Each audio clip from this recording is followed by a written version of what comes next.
us something inside our fan base that has changed enormously, and it's accelerating. This isn't something which is good and making us enjoy the game more, enjoy Spurs more, or adding the value we think it is. And I'm going to explain what that is.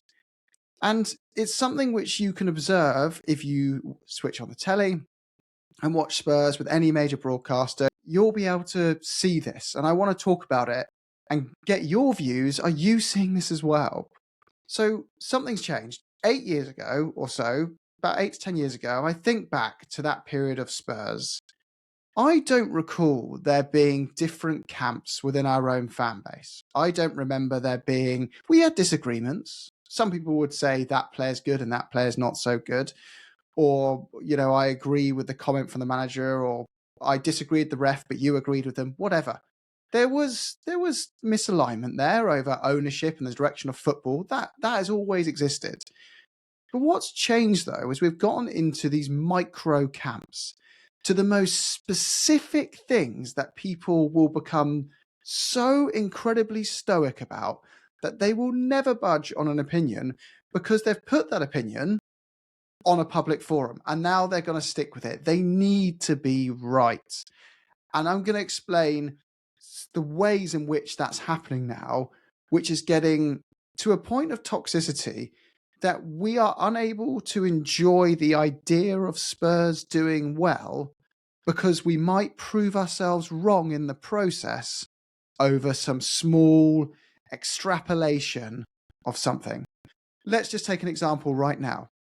Let's look at the whole midfield argument. We don't have a progressive enough midfield, or it's not the manager, it's the players, or it's the players, not the manager. People are so determined to be right on those things that they've sought out proof of that, even though it can't be proven. And the way they're doing it is this. It's happening all the time. You'll see it on social media. I saw it last night, and this has maybe prompted it now. But as an example, people are getting graphs to show a new signing in Conor Gallagher. That's just an example now. There's loads. I'll bring it up more. Is not the midfielder we need. Okay? They're saying that doesn't fit the profile of what we need. So what they've done is they've gone away, they've come up with that opinion already. Then after that, they've gone onto websites to get data points to back up that argument. And you should leverage data in football. You should take it seriously and use it as a tool. But here's how it's been completely misled. All these people are doing, all the big broadcasters and smaller pages, all that kind of stuff, they're going on a website called Data MB. You can go on it right now if you haven't heard of it, and you can put together a couple of graphs, and it will give you an overview of players on 7 or 8 metrics, very broad metrics. There's more than 7 or 8 attributes that you have to be good at to be a good footballer, or that you might need or be looking for. But this just really dumbs it down and simplifies it to a bowl of ice cream level. It's just simple stuff, easy to eat, tasty, delicious. It makes me feel good because I understand it. I know what a progressive pass is, and I can see they're good at that. They're in the percentile over there. So what people are doing is they're saying this player's rubbish, and then they're going to get data and they're going to project it into your face, and they're going to go out their way to compare it to another player that amplifies that point, basically. So they'll put chalk and cheese together. They'll deliberately kind of use this to amplify points. And that is causing a completely misled fan base of information who then get up in arms about things. And there's reasons why this data is, without context, useless. Not useless, but completely misused, I should say.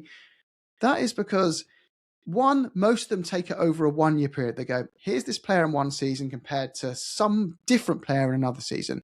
And here's all the variations within that. Those 2 players may be midfielders, but they could be playing completely different roles.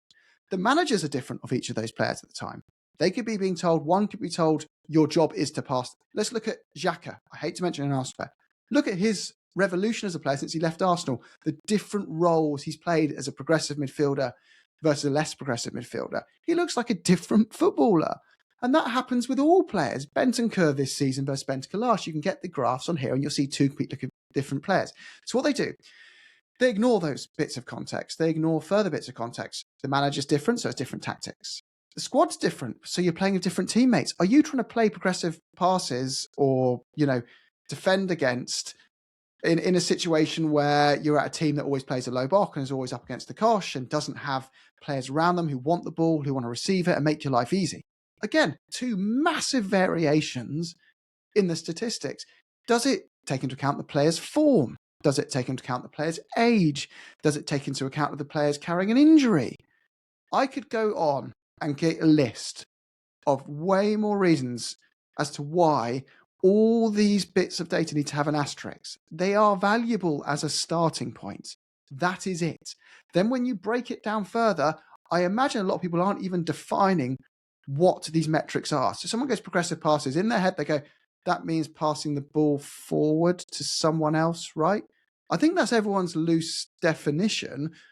But is it even the definition? Do we even know? These companies who make this data, no one's even validating where it's coming from. But what happens is this goes on social media and it hits a bunch of people and they go, yes, someone's just got a really good visualization there that backs up my preconceived point of view that I am desperate to be right about, and I have to prove it.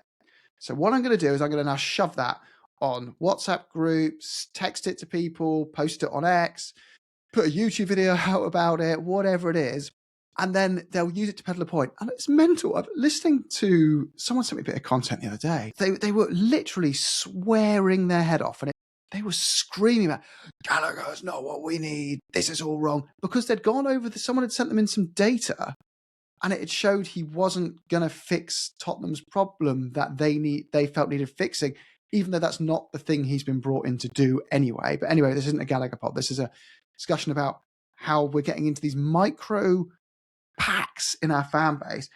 And it goes further than just this whole like data point and recent transfers. It happened with the ownership. As I said before, that's always kind of been around a bit, the ownership bit. Do we spend enough money? Different views on how important ticket prices are to you if you're a fan that, you know, is local and goes to games, or not local and goes to games, versus someone who isn't in a position to do that or doesn't want to do that.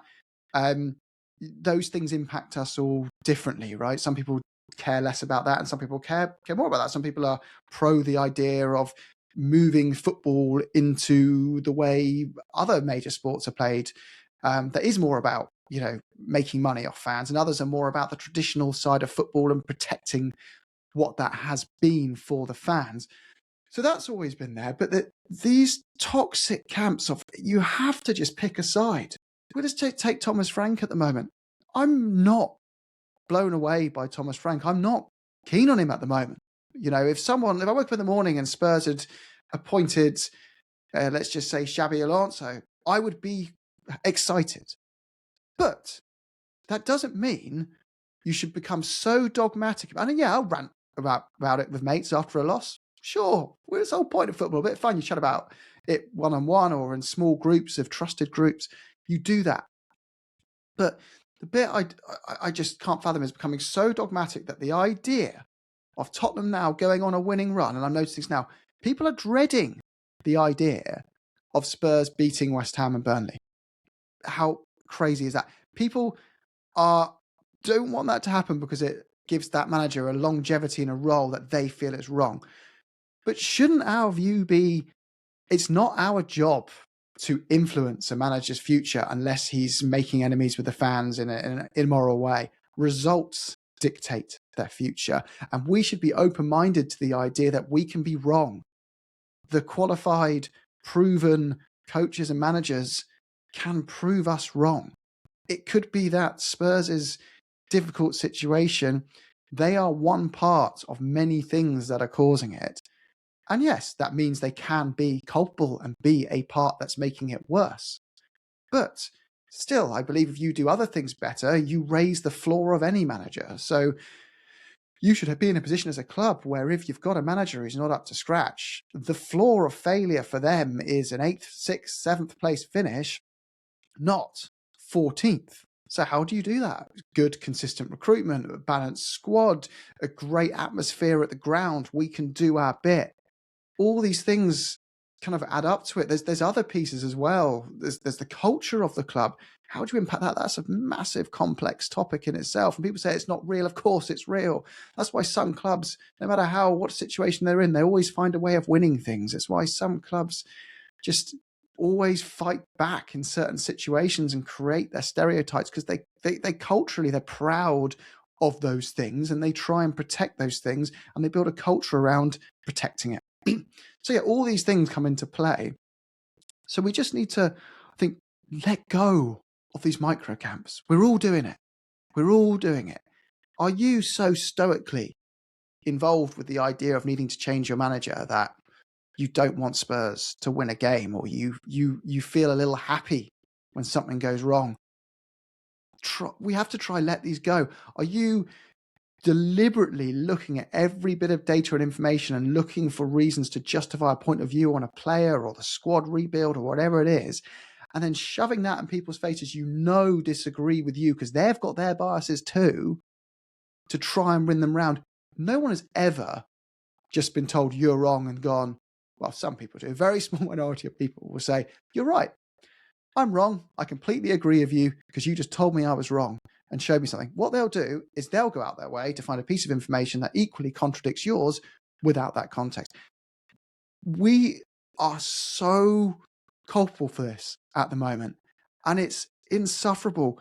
It's gone to the point where, as well, another thing we're doing, and I love a silly analogy for a bit of fun. I love it. Do it all the time. Give absolutely stupid ones. For those who are subscribed to the wider podcast that I do with the rest of the crew, you'll be able to find old originally. I'm known for the most stupid ones because I enjoy simplifying things down into real life, completely irrelevant situations that we can relate to for a bit of fun. But that's all it is.